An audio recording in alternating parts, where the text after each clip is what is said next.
Olá pessoal, estamos aqui para gravar nosso último dessa série de vídeos do apóstolo Paulo em seus primeiros anos de ministério, focando aqui o livro de Tessalonicenses. É verdade, o apóstolo Paulo aqui escrevendo a carta à igreja de Tessalônica. E agora o grande finale, falar sobre uma questão complicada, espinhosa, é, cheia de polêmicas, dizem alguns aí, o professor, foi o professor Marcelo Carneiro, né? Um abraço, ele um dia ver esse vídeo. Ele diz que polêmica é comigo, né? Eu tô fugindo de polêmica, na verdade, mas ele diz que a polêmica é comigo. Antes de eu começar a falar aqui propriamente do texto, gostaria de fazer dois agradecimentos em especial, pessoas que têm contribuído comigo, né, nessa jornada, com palavras de incentivo. O primeiro é do pastor Giovanni Zimmermann Júnior.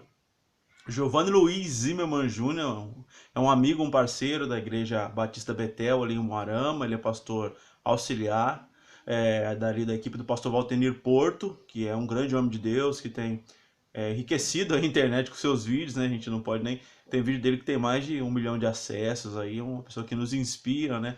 Um grande pregador da escatologia, não chega nem perto, né? Vamos dizer assim, deles, que conhecimento que esse pessoal tem. E o outro é um pastor amigo meu, da cidade de Cornélio Procópio, foi meu amigo na faculdade, né? É meu amigo, né? Mas foi amigo de classe na faculdade, inclusive. O nome dele é Hermenegildo Del Rovere, mais conhecido como Gildinho. Eu chamo ele de Gildo, mas as pessoas chamam ele Gildinho, porque ele tem de altura assim quase uns 1,5 m. Ele é baixinho assim, não tão baixo, deve ter 1,70 m, 1,60 m e pouco, eu não sei. Depois ele me corrige aí nos vídeos quantos metros que ele tem. Mas é embora pequeno na estatura, né? A propósito, falando do apóstolo Paulo, Paulo significa pequeno, né? Paulo significa pequeno, né? O Gildo, ele, embora pequeno na estatura, mas um grande homem de Deus, uma pessoa que eu admiro muito. Fica aí meu registro, um abraço para ele, um abraço também pro Giovanni Zimmermann Júnior, né? Tem o pai dele, que é o Giovanni Zimmermann, que ainda não tive o prazer de conhecer, mas certamente terei a honra e o prazer de conhecê-lo, o pastor Giovanni também, e a sua esposa Elizabeth, né? Que Deus abençoe. Então vamos, nesse tema final nosso, falar sobre a questão do arrebatamento da igreja, o arrebatamento dos crentes, no caso, a transformação corporal e uma perspectiva do final do mundo, né? De Paulo dizendo numa perspectiva escatológica do final do mundo, né? Então, o texto que nos embasa é o texto lá de Tessalonicenses mesmo, né? Que o apóstolo Paulo tá pregando aqui. Ele vem falar desse texto de Tessalonicenses, né? No final ali do capítulo 4, no final do capítulo 4, né? Versículo 16, ele vai dizer: Porquanto o Senhor mesmo, dada a sua palavra de ordem, ouvida a voz do arcanjo e ressoa da trombeta de Deus, descerá dos céus, e os mortos em Cristo ressuscitarão primeiro. Depois nós, os vivos que ficarmos, seremos arrebatados, juntamente com ele nas nuvens, entre as nuvens, para encontrar nosso Senhor nos ares, e assim estaremos para sempre com o Senhor. Consolai-vos uns aos outros com essas palavras. O apóstolo Paulo está numa perspectiva. Qual que é a perspectiva que ele está tratando aqui? O arrebatamento da igreja, né? E a volta do Senhor Jesus. Ele está na perspectiva, em primeiro lugar, de uma antropologia negativa. O ser humano, ele é mau. O apóstolo Paulo fala isso. O ser humano, ele é mau. O pecado a cada dia mais agrava a situação do ser humano, porque esse ser humano, ele vai se envolvendo com as coisas desse mundo, que também é uma estrutura maligna. Então, duas questões que a gente pontua. Primeiro, o ser humano, ele tem uma natureza, segundo o apóstolo Paulo, má, natureza negativa, uma antropologia negativa. Então a tendência do ser humano sempre é para fazer a maldade. E como se não bastasse isso, o mundo onde que o ser humano está inserido, o sistema, que na Bíblia tem duas palavras para dizer mundo, né? Uma palavra é o mundo cosmos, que é o mundo criado por Deus, mas dentro desse mundo cosmos existe uma estrutura de mundo que se chama caos, que é o mundo organizado através das leis dos homens. Então o apóstolo Paulo entende essa organização do mundo, seja através de monarquia, seja através de feudos, seja através de patriarcados, seja através de pátrias famílias, como era na Roma antiga. Qualquer estrutura organizacional, seja até mesmo o tribalismo de Israel, que os profetas tentam retomar, tentam dizer, seja a monarquia de Josias, qualquer um desses sistemas é falho. O apóstolo Paulo está colocando. Todo sistema de governo humano é falho. Por sua vez, o ser humano também é falho. Então, qual que é a única possibilidade de redenção? Primeiro, a transformação da natureza humana. E ele fala aqui que nós vamos ser arrebatados. Lá em Coríntios, ele complementa isso dizendo que nós teremos transformados, arrebatar, o nosso corpo será transformado num corpo glorificado. E o que é o corpo glorificado, segundo o apóstolo Paulo? É um corpo onde o pecado não habita mais. Então vai se passar de uma antropologia negativa para uma antropologia positiva, de afirmação dos valores e da potencialidade do ser humano, no sentido integral, no sentido holístico e por aí vai. E em relação ao mundo, qual que é a perspectiva? Não tem. No sentido, nenhum sistema humano, segundo o apóstolo Paulo, é capaz de dar conta das mazelas humanas, né? Só fazer um parênteses aqui, falar um pouco de política e de filosofia. Vários sistemas, vários pensadores, vários filósofos tentaram propor que a superação por sistemas, né? Eu vou pegar dois aqui que são mais modernos ou contemporâneos. Eu pego Augusto Comte, que é o pai do positivismo, e pego o Karl Marx. O que eles têm em comum? Augusto Comte dizia que a humanidade evoluindo, a vida ia melhorar, etc. A ordem levaria necessariamente a um progresso, não foi o que a gente viu. A evolução da ciência proporcionou bombas atômicas. A evolução da ciência proporcionou experimentos para fazer pessoas reféns, por exemplo, na Alemanha. A evolução da ciência proporcionou as mais terríveis mazelas da humanidade. Então, já o progresso científico não quer dizer um progresso moral e ético do ser humano. Segundo, o pensador Karl Marx, ele diz que o socialismo ele viria para estabelecer uma sociedade moderna, mais evoluída, melhor. Não foi o que aconteceu, pelo menos na prática. Não aconteceu em nenhum país por conta da questão antropológica. No sentido assim que o ser humano ele tem uma tendência egoísta, ele tem uma tendência egocentrista. Então por isso que muitos pensadores criticam as formas que já foram apresentadas, né? Aí a gente tem escolas filosóficas de Frankfurt, por exemplo, do Marcuse, por exemplo, que fala que o capitalismo ele direciona, ele dá uma tolhida na compreensão do ser humano de uma forma integral, enfim. E o apóstolo Paulo está colocando mais ou menos isso, dizendo, em primeiro lugar, o ser humano por si mesmo não tem redenção própria. Então Jesus vai ter que vir e redimir o ser humano num corpo glorificado. Segundo, esse mundo também não tem jeito, porque é uma estrutura pecaminosa, como diz o teólogo alemão também, Karl Barth dizia, há um pecado estrutural. Há um pecado estrutural no mundo. E esse pecado ele não vai ser extirpado enquanto a estrutura social desse mundo também não for transformada. E como que vai ser transformada isso?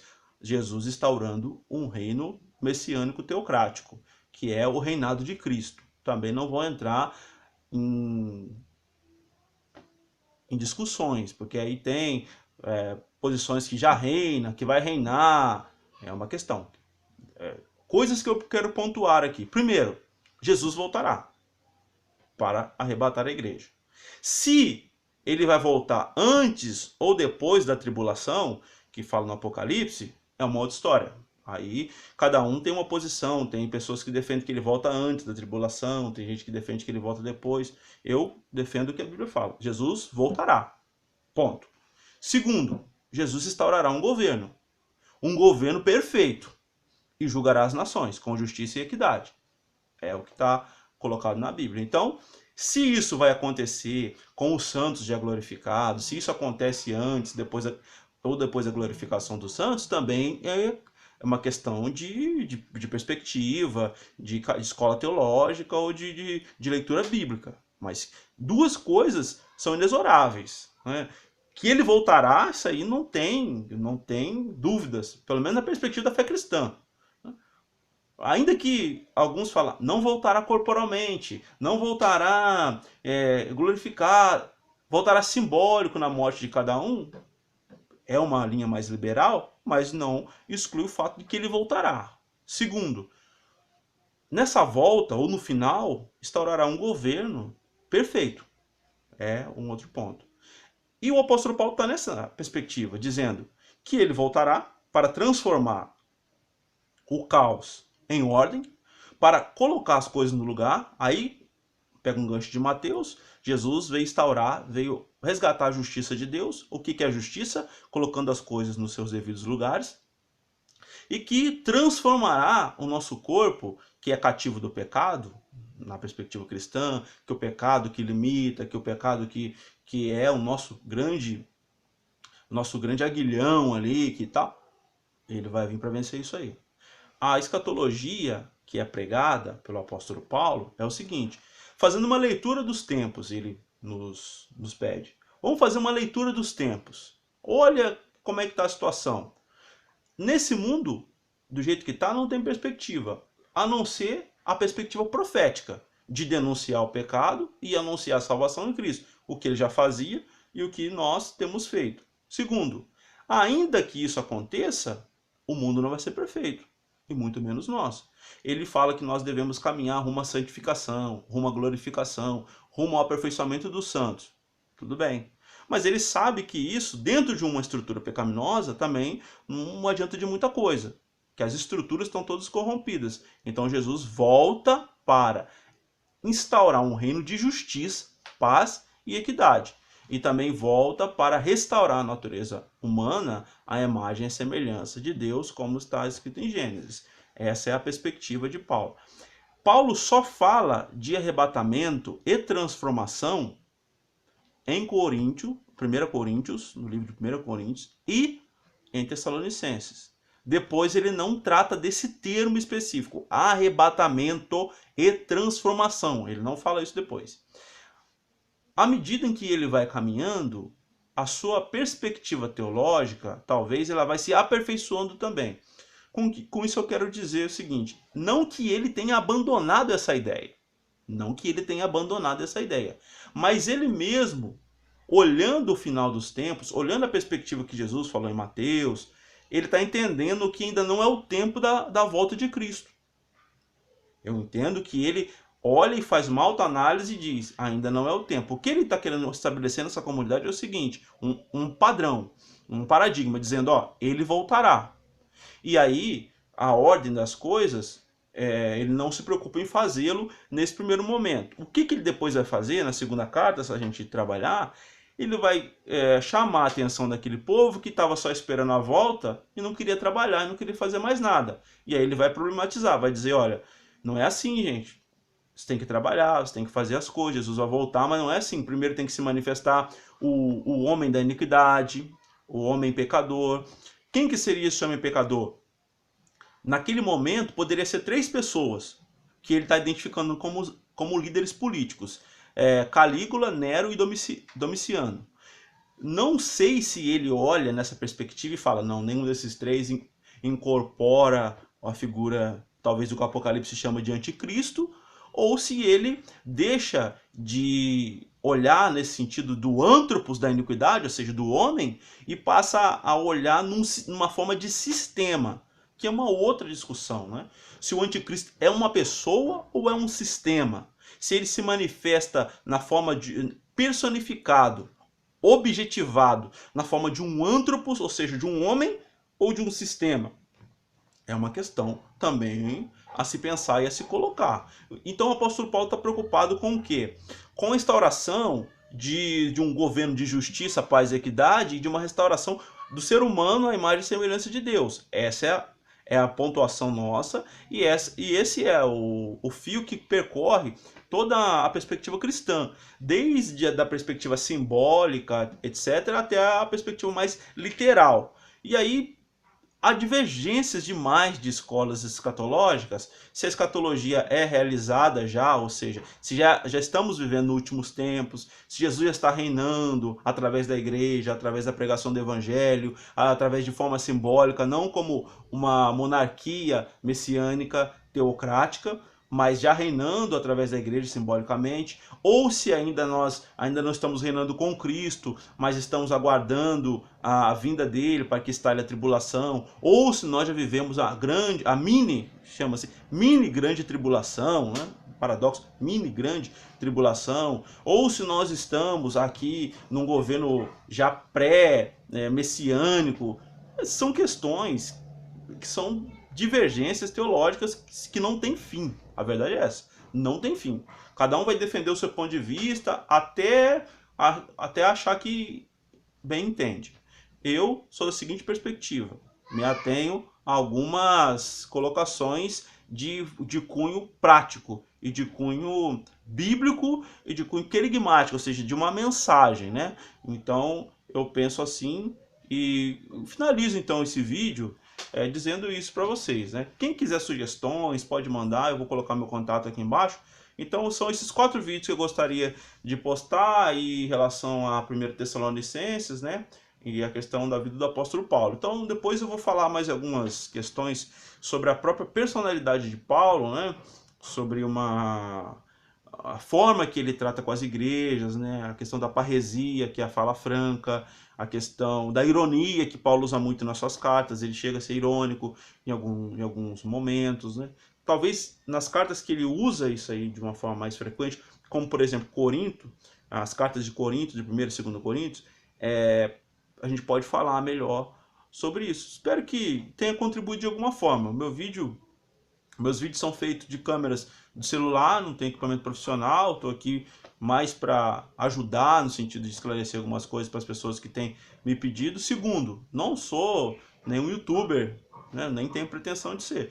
Minha pretensão aqui é só informar, passar algumas questões da Bíblia e questões que as pessoas têm algumas dúvidas, que se eu puder ajudar, vou ajudar nesse sentido, falando e apontando aquilo que eu entendo que a Bíblia coloca. Então, que Deus abençoe, um abraço a todos, fiquem com Deus, curte o nosso vídeo aí.